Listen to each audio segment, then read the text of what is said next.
the identification form in the book. First, you have some time to look at questions 1 to 5.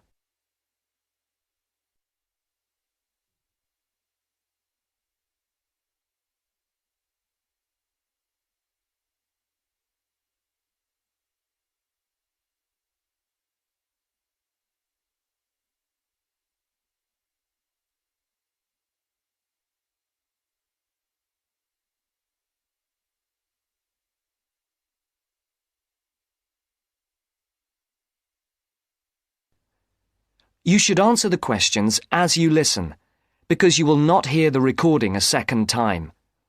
Listen carefully and answer questions 1 to 5. Platinum Card Service, Rebecca speaking. How may I help you? I've got a few problems with my credit card account. Okay. What is your credit card number? Let's see. It's here somewhere. Here it is. Can I just take the card number, please?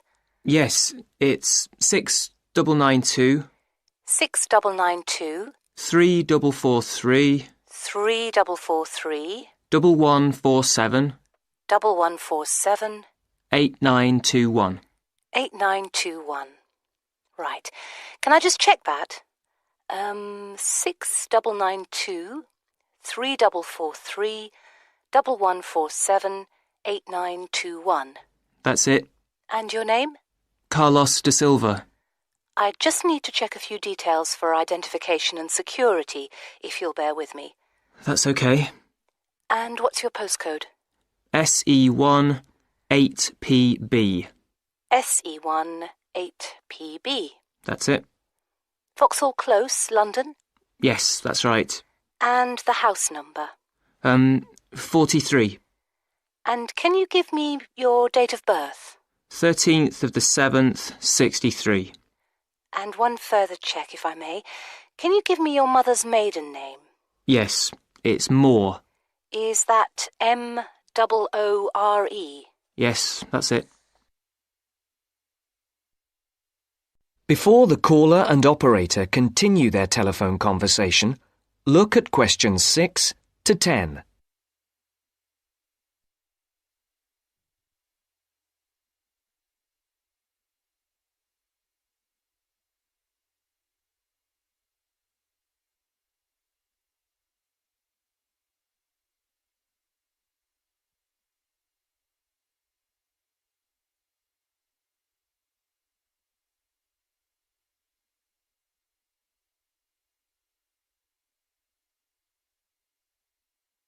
Now listen to the next part of the conversation and answer questions 6 to 10. For these questions, there are 3 alternatives: A, B, and C. Decide which alternative is the most suitable answer and circle the correct letter. Yes. Now, can we get on with this? Yes, sir, certainly. I'm sure you'll appreciate that all these checks are necessary for security reasons. So, what exactly is the problem? Problems? Okay. Well, first, your computer seems to have gone mad. I sent you £500 and on the statement for the account it shows that I only paid £300. Yes. The account does only show £300 was paid. Well, I paid the £500 in at the bank and I have my receipt, and my bank statement shows that £500 has been taken from my account. Oh, I see. What I'll do is check with the bank and see what they say. OK. You said there was something else? Yes, as if that wasn't enough. My account shows that £107.27 was paid to a company called Pan Express. I don't know who this is. Let's have a look. Well, it is genuine. I can assure you it's not mine. It was made on the evening of the 12th of May. Maybe it's a restaurant bill you forgot about? There's no way that... Oh, wait, hold on. Yes. Oh, it's okay. I've just realised what it is. It is a restaurant bill. The name of the company is different from the name of the restaurant. My mistake. I'm sorry. That's okay. Was there anything else? I don't know if I dare. What is it anyway? Well, it's, the amount of interest seems to have gone up. If you look at your statement for April, you'll see that the rate went down from 16.27% to 14.99% that month. Oh, yes, you're right. Was that everything? Yes, basically it is. OK. And can you check my payment? Oh, yes, I'll do it. Can I phone you back? I'll be at home for the next 2 hours. I have to leave at 11. Right. What's your number? 020 7989 7182. Hold on. 020 7979? No, it's 7989 and then 7182. So it's 020 7989 7182. Yes, that's it. OK, I'll phone you straight back. Thanks. Bye. That is the end of part 1. You now have half a minute to check your answers.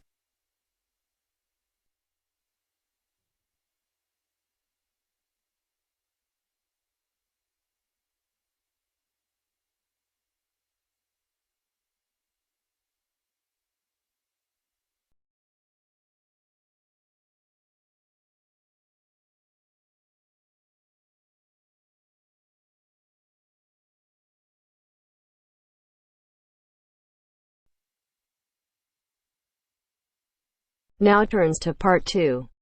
Part 2. You'll hear part of a free class about safety around campus. First, you have some time to look at questions 11 to 14.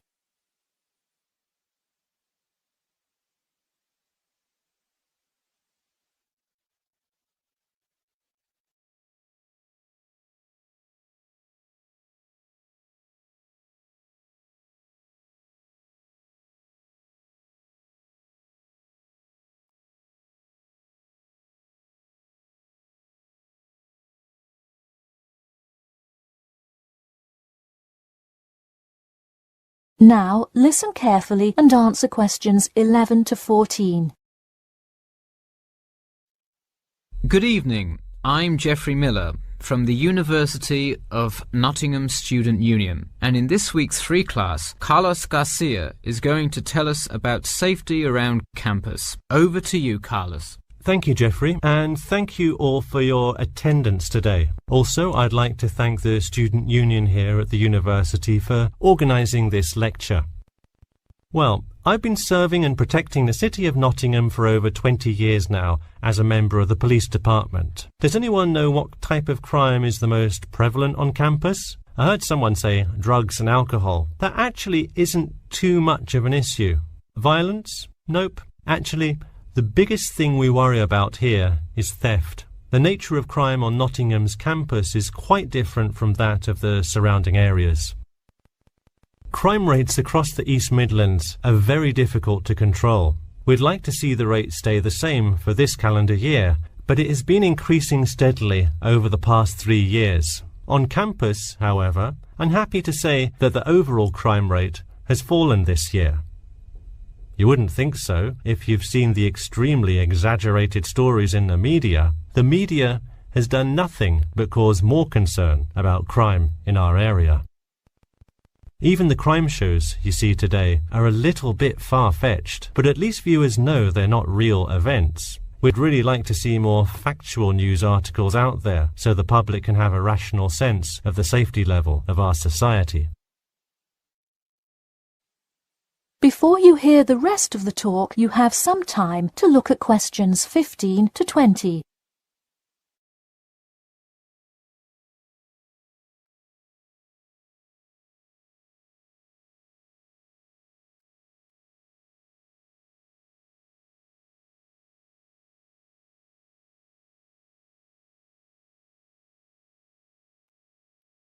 Now listen and answer questions 15 to 20. Okay, Let's move on to what to do when you see a crime. Do not get involved if at all possible, and do not draw too much attention to yourself by running away in a conspicuous manner. Though most likely, and hopefully, you will not have to experience this situation, if you are being mugged, please do not try to resist. Instead, be compliant and seek help after the incident. Like I said, though, it is highly unlikely that you will find yourself amidst a crime, but it is important to be prepared should it ever happen. We find that educating students and staff on the correct precautions to take is the best way to increase your safety. Just remember to be smart when you're out late at night and avoid any area or person that looks suspicious. I know it sounds obvious, but I cannot stress this enough. It's also not a bad idea to have your mobile phone with you at all times, but be careful. If you're chatting on your smartphone on your way home, you're a prime target for thieves. I'd like to see a show of hands. How many people have left work or the library after 10 p.m. to go home before? A lot of you, right? If you do have to go home late at night, please don't walk home alone. More often than not, there's someone there that will be walking the same direction as you at some point. Walk home with a friend or co-worker. Even if you must use your phone to call someone that's nearby to walk with you, it's always safer to walk home with someone. So when you're walking home, you may feel more comfortable with some sort of self-defense, such as pepper spray. Now, it's your call whether you want to carry something like this or not. However, I absolutely advise against carrying a knife or any other offensive weapon. All too often, they can be used against you if you're disarmed, putting yourself in more danger. For all those interested, the Recreation Centre offers a free self-defense class to all students every Thursday evening. While obviously an introductory self-defense class may not equip you to fight off villains like a regular superhero, it does come in handy sometimes. After taking a self-defense class, you'll surely be more aware of possible dangers and how to deal with them. So hopefully now you have a more complete understanding of the nature of crimes committed on your campus and how to avoid being a victim. I know most students at the University of Nottingham are not the criminal types, but remember that there is no barrier like a wall or something keeping non-students out. There's no army force securing the borders, and I doubt anyone wants it that way. The campus is generally a safe place, but it's not immune to small crimes once in a while. All right, that's all I have to say for today. Stay safe. That is the end of part 2. You now have half a minute to check your answers.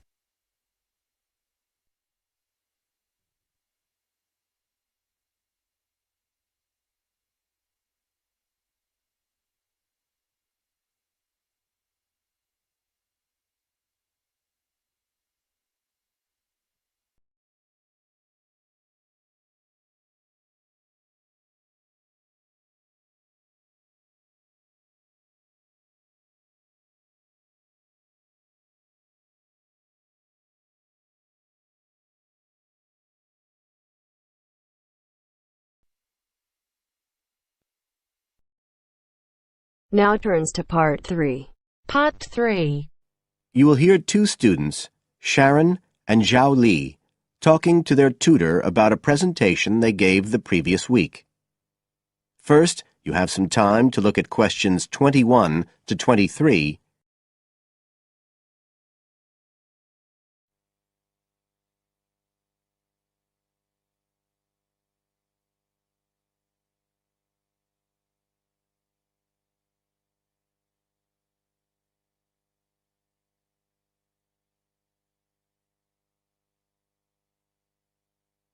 Now listen carefully and answer questions 21 to 23. So, Sharon and Zhao Li, in your presentation last week, you were talking about the digital divide, the gap between those who can effectively use communication tools, such as the internet, and those who can't. And you compared the situation here in Northern Ireland with Southeast China. Right. So I asked you to do some self-evaluation, watching the video of your presentation and thinking about the three main criteria you're assessed by: content, structure and technique. What do you think was the strongest feature of the presentation when you watched it? Sharon? Well, I was surprised actually, because I felt quite nervous. But when I watched the video, it didn't show as much as I expected. So which of the criteria would that come under? Confidence? That's not actually one of the criteria as such. Zhao Li? Technique? It's body language and eye contact, isn't it? Well, I didn't think I looked all that confident, but I think that our technique was generally good, like the way we designed and used the PowerPoint slides. So you both feel happiest about that side of the presentation? Yeah. OK, now on the negative side, what would you change if you could do it again? Well, at first I'd thought that the introduction was going to be the problem, but actually I think that was okay. We defined our terms and identified key issues. It was more towards the end. The conclusion wasn't too bad, but the problem was the questions. We hadn't really expected there'd be any, so we hadn't thought about them that much. OK, anything else? Well, like Zhao Li says, I thought the conclusion was okay, but when I watched us on the video, I thought the section on solutions seemed rather weak. Can you think why? Well, we explained what people are doing about the digital divide in China and Northern Ireland, but I suppose we didn't really evaluate any of the projects or ideas. It was just a list, and that was what people were asking us about at the end mostly. You now have some time to look at questions 24 to 30 on page 93.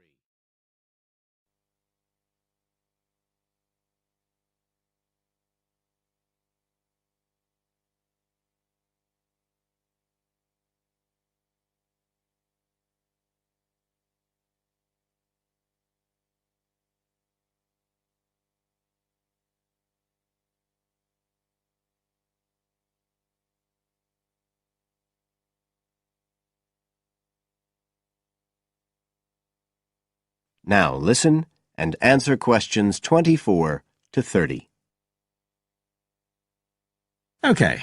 Now, I also asked you to get some peer evaluation from the other students. Yes, well, people said it was interesting, like the fact that in China the internet was used more for shopping than in Northern Ireland.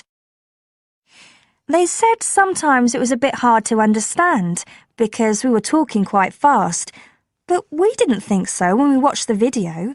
No, it's a bit different, though, because you know all this information already. If you're hearing it for the first time, you need more time to process it. That's why signposting the structure and organisation of the talk is important. That seemed okay. No one mentioned that as a problem. Some people said that we could have had more on the slides, like some of the other groups had nearly everything they said written up on the visuals as well. But other people said the slides were good. They had just the key points. Yes. And most people said we had quite good eye contact and body language. They all pointed out we'd overrun. They all said we were 5 minutes over. But we timed it afterwards on the video, and it was only 3 minutes. We were a bit unsure about the background reading at first, but I think we did as much as we could in the time. Anyway, no one commented on that under content. But one thing that did come out was that they liked the fact we'd done research on both Northern Ireland and China. Most other people had just based their research on one country. We managed to get quite a lot of data from the internet, although we had to do our own analysis, and we did our own surveys as well in both countries. So the class gave us best feedback for content, but it was all okay. Right. Well, that's quite similar to the feedback I'm giving you. I was very impressed by the amount of work you'd done and by your research methodology. So, actually, I'm giving you full marks for content. 5. The structure of the presentation was good, but not quite as good as the content. So, I gave that 4. And the same for technique. So, well done. Thank you. Now, the next stage is to write up your report. So, just a few pointers for you here. First of all, in your presentation, I think your ending was rather abrupt. You suddenly just stopped talking. Yeah. It wasn't a big problem, but think about your closing sentences in your report. You want to round it off well.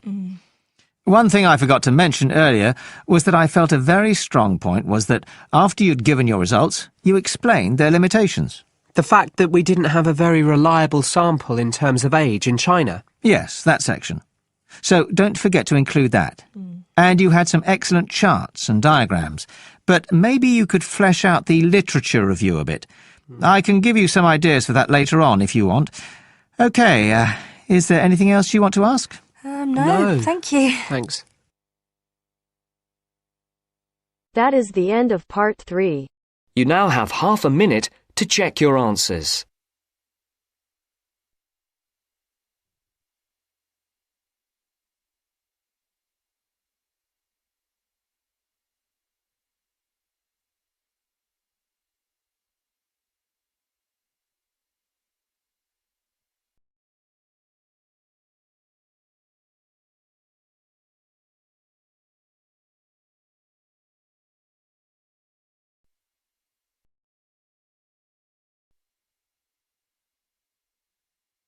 Now turns to part 4. Part 4.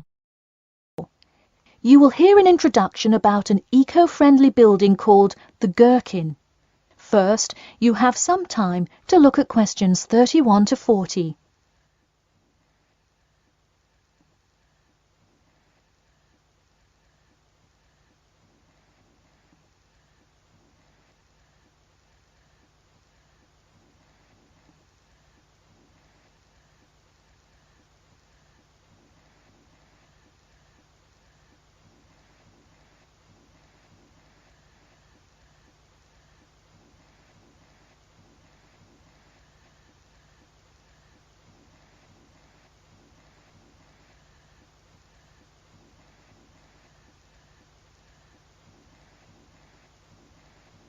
Now, listen carefully and answer questions 31 to 40. Today, I'd like to tell you about how UK architects are playing their part to address the issue of global warming. You have seen many of these iconic buildings while going about your everyday life, but you may not know how they are affecting your tomorrow. In 2003, construction was completed on the famous Swiss rebuilding, or more informally called the Gherkin, a true masterpiece commissioned by the law offices of Foster and Partners. This is not the first ambitious endeavour of the firm. They are renowned for their various philanthropic environmental efforts.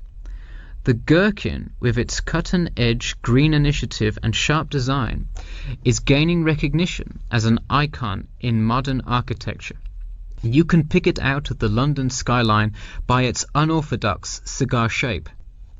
While its appearance is the obvious attribute at which to marvel, there is far more to this building than meets the eye. And let's face it, there's a lot about this building that meets the eye. The building helps reduce the city's carbon footprint in a number of ways. Just a quick note, in case you're not familiar with the term carbon footprint, get used to it. It's a buzzword you'll hear relentlessly to talk about reducing emissions. Think of it as the amount of harmful greenhouse gases that are given off into the environment by a single person, organization, or product. So going back to the Gherkin building, perhaps the most obvious as well as the most significant eco-friendly feature is the glass windows, which allow light to pass through the building, both reducing heating costs and brightening up the workspace. The ingenuity behind the various eco-friendly aspects of the Gherkin has seen its fair share of publicity both from serious and silly sources. In a recent April Fool's Day edition, One e-publication printed a story detailing plans to replace 50% of the current exterior with grass, which would not only make large steps in the name of sustainability, but also give the building the green hue that would truly earn it the nickname of the Gherkin. The only drawback is, as you may have guessed, that this story was an April Fool's Day joke and completely made up.